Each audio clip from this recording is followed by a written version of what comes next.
दोस्तों, जेनेरिक दवाइयों का नाम तो आपने सुना ही होगा और आपको यह भी पता होगा कि ये ब्रांडेड दवाइयों की तुलना में काफ़ी सस्ती होती हैं। लेकिन फिर भी कुछ लोग जेनेरिक दवाइयों की जगह महंगी ब्रांडेड दवाइयों का इस्तेमाल करते हैं। इसलिए इस वीडियो में आपको जानने को मिलेगा जेनेरिक दवाइयाँ इतनी सस्ती क्यों होती हैं, जेनेरिक मेडिसिन और ब्रांडेड मेडिसिन में क्या अंतर होता है और क्यों कुछ लोग जेनेरिक दवाओं की जगह ब्रांडेड दवाओं का सेवन करते हैं। नमस्कार दोस्तों, स्वागत है आपका फिट वर्ल्ड हेल्थ केयर में। जितनी भी जेनेरिक दवाइयाँ होती हैं वो जिस सॉल्ट यानी एक्टिव इंग्रेडिएंट से बनाई गई होती हैं उसी के नाम से जानी जाती हैं। जैसे गैस्ट्रिक समस्याओं में काम आने वाली रेनिटिडीन सॉल्ट को कोई कंपनी इसी नाम से बेचे तो उसे जेनेरिक दवाई कहेंगे। वहीं जब इसे किसी ब्रांड के नाम से बेचा जाता है तो ये उस कंपनी की ब्रांडेड दवाई कहलाती है। जब भी कोई फार्मास्यूटिकल कंपनी कोई दवाई बनाती है तो उस दवाई के सॉल्ट को कुछ सालों के लिए पेटेंट करा लेती है ताकि उसका रिसर्च और मार्केटिंग में खर्च होने वाला पैसा रिकवर हो सके।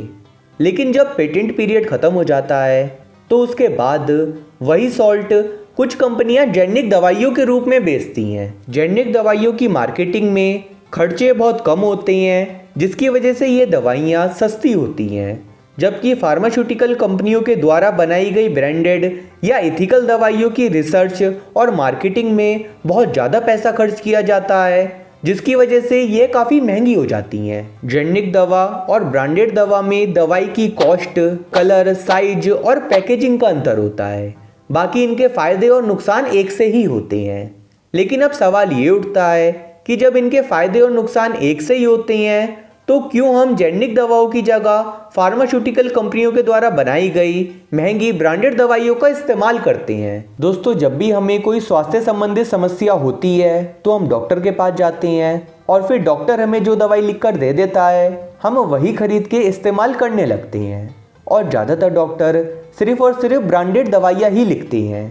वह कोई भी जेनेरिक दवाई मरीज को नहीं बताते और ना ही वह दवाई का सॉल्ट बताते हैं, क्योंकि जितनी भी ये फार्मास्यूटिकल्स कंपनियां होती हैं वह डॉक्टर को काफ़ी अच्छा खासा कमीशन, गिफ्ट और भी बहुत सी सुविधाएं देती रहती हैं, जिसकी वजह से डॉक्टर को ब्रांडेड मेडिसिन लिखने में काफ़ी अच्छा मुनाफा होता है। जबकि डॉक्टर जेनेरिक मेडिसिन लिखेगा तो वह उतना पैसा और सुविधाओं का मज़ा नहीं ले पाएगा।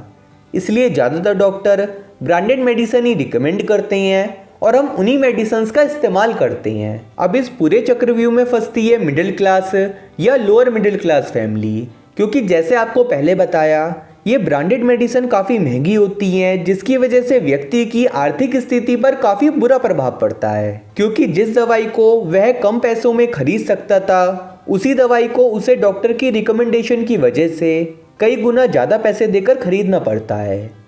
इसी वजह से भारत सरकार भी जेनेरिक मेडिसिन पर ज़्यादा फोकस करती है ताकि सभी लोग कम पैसों में अपनी दवाई का सेवन कर पाएं। अब बहुत से लोगों की सोच यह भी होती है कि अगर कोई चीज़ सस्ती है तो वो खराब ही होगी और अगर कोई चीज़ महंगी है तो वो अच्छी ही होगी।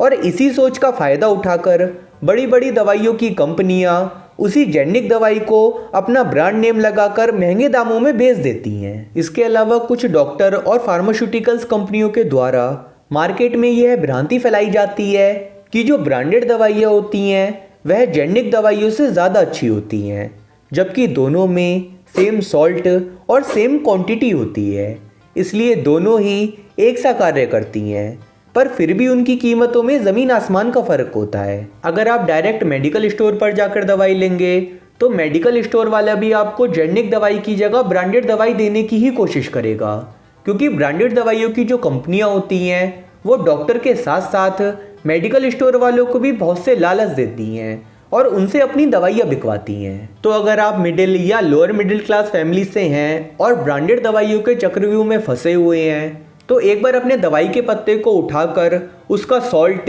यानी एक्टिव इंग्रेडिएंट पढ़ें और फिर उसी सॉल्ट की जेनेरिक दवाई लाकर आप सेवन कर सकती हैं। इसके सेवन से आपको उतना ही फ़ायदा मिलेगा जितना आपको ब्रांडेड दवाई के सेवन से मिलता है, जबकि ये जेनेरिक दवाई आपको ब्रांडेड दवाई के मुकाबले काफ़ी सस्ती पड़ेगी। दोस्तों, जेनेरिक दवाई खरीदते समय एक चीज़ का ध्यान रखें, जेनेरिक दवाई पर भी MRP थोड़ी ज़्यादा होती है लेकिन इस पे 80% तक डिस्काउंट मिल जाता है। लेकिन कुछ मेडिकल स्टोर वाले ऐसे होते हैं जो कि जेनेरिक दवाई को भी मात्र 10% डिस्काउंट देके मरीज को बेच देते हैं। इसलिए अगर आप जेनेरिक दवाई खरीद रहे हैं तो ट्रस्टेड मेडिकल स्टोर से ही खरीदें या जो स्टोर सरकार के अंतर्गत आते हैं उनसे खरीदें। तो दोस्तों आज के लिए इतना ही। अगर आपको वीडियो अच्छी लगी हो तो वीडियो को लाइक और शेयर ज़रूर करें और ऐसी ही सेहत और आयुर्वेद से जुड़ी जानकारी जानने के लिए फिट वर्ल्ड हेल्थ केयर को सब्सक्राइब करें। तो मिलते हैं आपसे अगली वीडियो में। धन्यवाद।